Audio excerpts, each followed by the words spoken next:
So I have a really big question for you. How effective are your advisors at converting their day-to-day effort within the business into revenue output for the firm? This is a really important one to get your arms around. Your advisors might be very busy and might appear to be very productive, but are they actually generating profit for the firm? One of the quickest and easiest ways for you to figure this out is to take a look at your gross margin. For many firms, gross profit is kind of just limping along, although in 2024, the typical firm had an outstanding year with operating profit margins really progressing towards 40%. That may be an anomaly. We'll see what happens in next year's benchmarking data. But in truth, many firms that we come across are not performing at that level and are struggling when it comes to both their gross profit margin and their operating profit margin. But when it comes to your advisory positions, the quickest way to figure out how well these roles are converting their day-to-day effort into revenue output is to examine your gross profit margin. Now, there are 5 big levers I'm going to walk you through to help you figure out where you might have an opportunity to drive some improvement. Now, the most obvious one is, of course, advisor compensation levels. Your direct expenses are effectively your cost of goods sold, and in our industry, this is our total compensation expenses for all of the revenue generating roles within your business. So if you have an associate advisor, lead advisor, any pure rainmaker positions, they are all bundled into that direct expense category. So revenue less your direct expenses will give you your gross profit margin. We always encourage advisory firm owners to maintain direct expenses as a share of revenue to no more than 40%.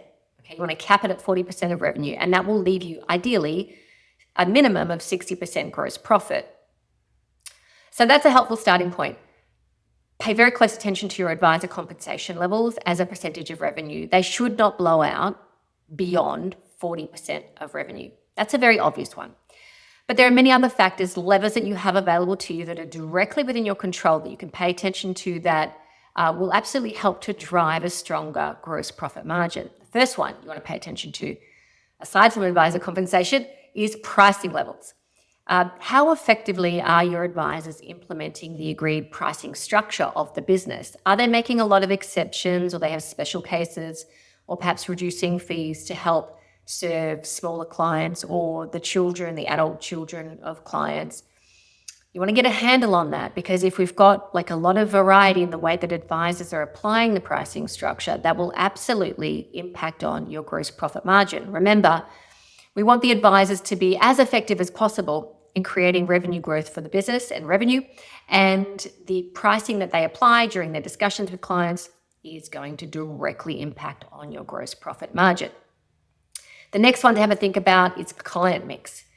The more varied your client base is, and the more different types of cases that advisors are working with, if they have to learn new advice expertise as they're trying to deal with a particularly unique client case, all of these things will slow down their ability to drive revenue growth.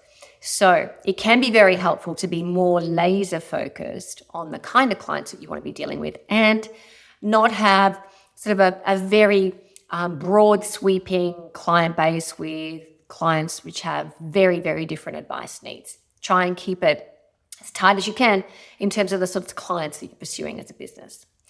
The next one to think about is your product mix. In a similar way, if your product mix is very broad and your advisors are dabbling in different products, having to research them, having to do comparisons, kind of one-off cases, but lots of one-off cases, they can, of course, become more and more inefficient as they're trying to conduct their research and to figure out the best option for clients. Now, there has to be some of that. And of course, some of that will directly drive value for clients, but much of it may not. So you want to know exactly what your core products are and make sure advisors are well trained on those, and then really just track any exceptions where we're spending time or investing time in areas which may really not be adding that much value to the client relationships.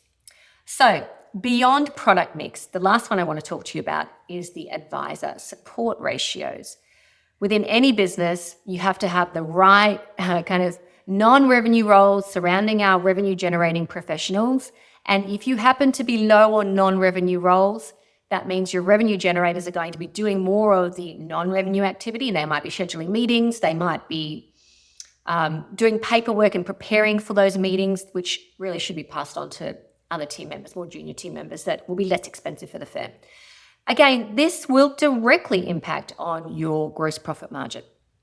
So pay attention to those 5 big ones. They are all directly within your control. And if you do need any support in helping you to manage your margins more effectively, feel free to reach out to us. We'd love to hear from you. I wish you all the very best on your business growth journey.